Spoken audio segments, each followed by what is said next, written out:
It's the 7th edition of the Chum Bucket Challenge tonight between the Morehead City Marlins and the Wilmington Sharks, and we're here to break it down on the Marlins pregame show.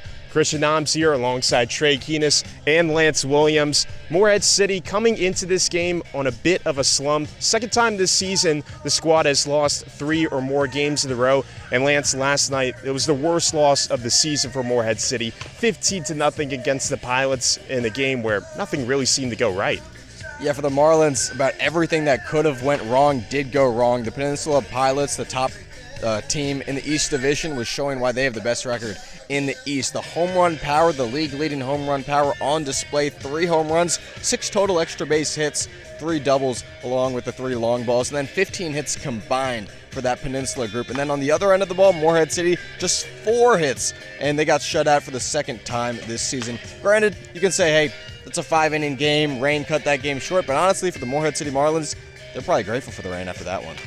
Yeah, certainly a merciful end to a really brutal loss for the Fish. And you talked about it was the second time for Morehead City that they've gotten shut out this season. The first time came against the Wilmington Sharks. That was the first of 2 straight, Trey, that Morehead City has lost against Wilmington in a series that the Fish really started out strong in. The Sharks have made the past few games a bit more competitive.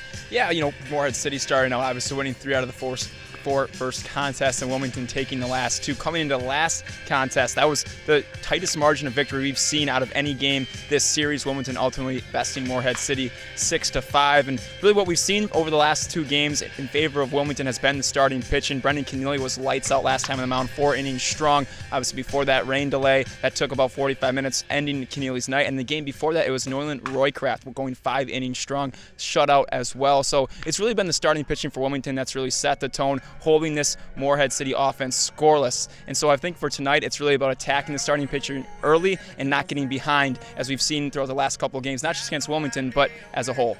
It was a tough loss for Morehead City the last time they played against the Sharks. And one player from Morehead City who made his debut last week for Morehead City was Logan Lau. We had a chance to catch up with the shortstop ahead of tonight's game.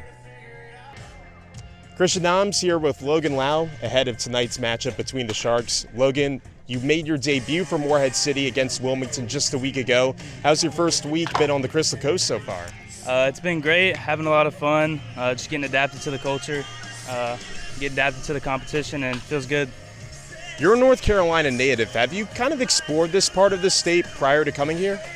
I have been to the beach a little bit, not this part so much, but beach is always fun. And then you also spent this past season in college, also in state at UNC Asheville, where you were teammates with Ryland Howe. How's that experience been so far now, sharing the field with him not only in college ball, but in summer ball as well? It's been great just seeing him come out here and throwing again, just being on the same field. It's great. Knowing how he pitches is great. I love playing behind him. Great dude, great person, so it's always fun. You guys were also suite mates this past season at UNC Asheville, so what was that experience like? It was fun just being around him all the time, getting to know him throughout the year. Like I said, just a great dude, always having fun. What's the living situation like up there? Do they have you in an apartment? Is it more of like a dorm style? What's it like? So freshman year, last year, we were in a dorm. It was 4 of us, but next year we'll be in an apartment. It'll be 3 of us, but I won't be living with Ryland. I'll have 2 other roommates. I gotta ask, between you and Ryland this past year, who kept it cleaner on their side of the room? Ryland, definitely. He had a very clean room. Yeah, so going now for the rest of this season, obviously getting to play with Ryland Howe, that's a lot of fun. As for the rest of the summer, you got any goals for yourself? Just have fun, keep competing, keep winning, and just get better at the game. All right, Logan, well, best of luck to you the rest of the way. Thanks for taking the time to join us. Thank you for having me. Appreciate getting the chance to chat with Logan before tonight's game. Shifting things over to the mound for tonight's contest, Lance. Carson Gibson making his first start for the Fish this season. He's looked really strong in the 7 relief outings he's had prior, but should be an interesting start for the Fish.